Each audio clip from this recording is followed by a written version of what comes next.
Hey man, how y'all doing today? Or brothers and sisters, or whatever you consider yourself. I always say I'm gonna keep it short, and I usually don't, but I'm gonna jump right into this. I posted something the other day about the people in my life that are most important to me happen to be women. My daughter, my mom, uh, the woman in my life who's I refer to as my mama Sita. Everybody knows that knows us well. And we were talking about friendship and the real value of people. And I was gonna put a post about it, but I don't think I am, because I know people are gonna watch this video that say they're not gonna watch it, and they're gonna get pissed off, and the shoe's gonna fit, and they know it's gonna fit.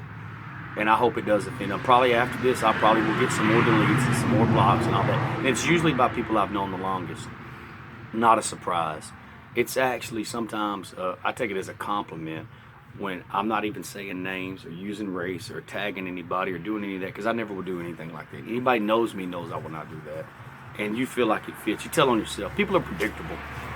Their pattern and the vicious cycle, they usually repeat. That tell you everything you know about it. But if you go through this life and you don't make enemies, you probably never stood up for yourself or anybody else. If you do everything that everybody wants to do and you try not to offend people, then you probably have not did anything on your terms. And I'm not even gonna get into the frenemy and enemies and stuff like that. That's for another time. But daughter brought something up to me when she was about 15. It said, "Dad, you go out of way for your friends, especially your close circle, the guys you consider brother, the girls you consider even the small family members I do have. You'll bend over backwards expecting nothing in return, and they treat you like shit." She's about 15, maybe ninth grade then. I said, "You haven't been around them enough. Give them time, man. That's just a couple of incidents." Fast forward 7 years later, it's still going on. And I'm going to touch on a couple of different things. We're talking about not saying, "Hey, I'm going to try. I may make it. I don't have the money. I'm going to do my best." We're talking about booking hotels. We're talking about renting campsites. We're talking about,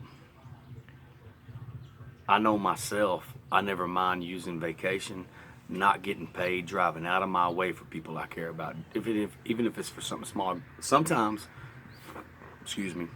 going on a very limited budget. Or literally, and I don't mind saying it, giving somebody my last $10, giving them a gallon of milk and a dozen eggs, or letting them eat at our house. And the people that know us and that we do value and love and care about, when I say my door is open, if you need a place to crash, we have done that multiple times. But she told me this again the other day, and I said, "You know what? You're right." And these people are starting to suck too much energy out of us. They really are. It shouldn't be that hard to be friends with. And the reason I'm doing this is because I do care and I do love these people. But I think that me and my woman came to a decision the other day, because most of the people that we know are mutual friends. And some of them do carry the family title. And if they do carry the family title, sorry, you're not entitled, you're not obligated to do things with people just because they're your family. Let me tell you, a lot of people use that family tag as a way to manipulate you. They do it. We're family, we're brother, or we're cousins, or whatever it may be. And they'll stick it to you every time. Most people sad thing is, most people I've known the longest have no plans of doing anything they say they're going to do. They don't even make an honest effort. So what you got to start thinking after a while is, man, do they even care about us? If you had a friend that you went out of your way and drove to 6 or 7 years, and you don't mind doing it, this person can't even tells you, let's say ballpark, like 10 times. Major events, big events that you plan, that you have scheduled, and you rearrange your whole week, maybe a couple of weeks, you have took vacation, you have maybe done without pay, you have paid for stuff ahead of time, and these people say not only are they coming, but they're on their way, that they actually left the house and coming, and they don't even show up. It could be weddings, it could be graduations, it could be a family reunion, it could be whatever.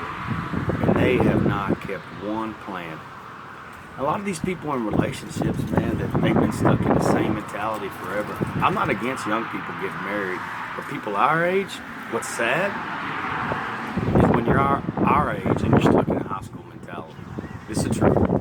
Still talking about the same old jealousy, still worrying about the same old thing. And couples like this, what they do is you tell the other one, go. They're invited as a couple, but you tell them somehow, because I've been there, what they end up doing is getting in the fight before they leave, and then they sabotage stuff purposely so they don't have to go. So they don't even have to show up. And really what they mean is, I don't really want to spend time with you, so I'm going to throw a wrench in the plan, so maybe you go by yourself and I can have some free time, because we really don't enjoy each other's time. But you leave, and then I start thinking about it, and you think, fuck this, so what I'm going to do is I'm going to tell you to go ahead and go. I'm going to text you, fuck with you, call you the whole time until you come back, and we can sit there and just look at each other and not do shit. And you do that for years. That's the truth. And I'm not saying that's everybody, but there's a few couples, and the couples that they do, they know who they are, and life has passed them by. It has nothing to do with money. We don't have a lot of it, but if we say, hey man, you're welcome, I'll give you my last 20 bucks. I'm gonna make an effort. I'm gonna drive up there to see you. If you do all these things for people, not expecting stuff in return, and they can't even go out of their way to keep one obligation, would you think that they cared about you?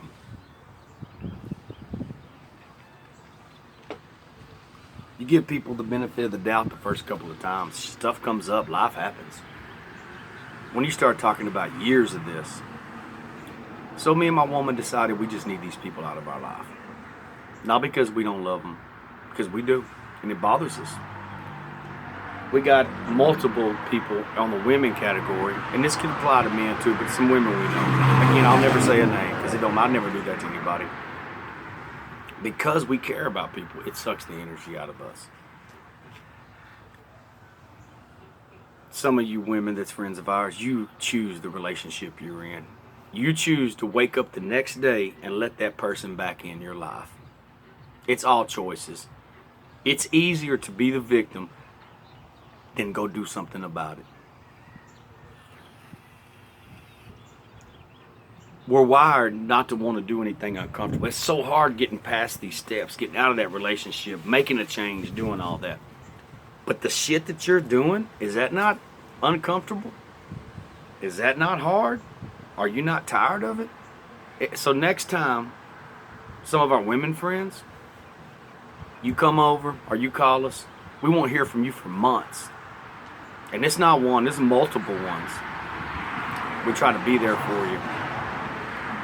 And then all of a sudden, y'all are back with that dude, and then you're off the radar. And then when you're off with him, you're back in touch with us. Don't come over here crying with the bullshit no more. Don't call us. Don't ask us for nothing. We did stuff expecting nothing in return. But you haven't did this once. You did this over and over. So if that's what you're telling your kids, it's okay. Next time that beats your ass, don't come home, spends his damn check, done caught him with somebody, a girl, a boy, or a dude, or both, whatever, save the shit. You asked for it, you invite it in your life. We can't change people, but we can change the people we're around, and that's what we're doing. We love y'all, but you gotta go. You gotta go. You're not moving the same direction we are. And you do friendship and love and family is supposed to be important. And everything that you do, and you know it, shows that you do not value us.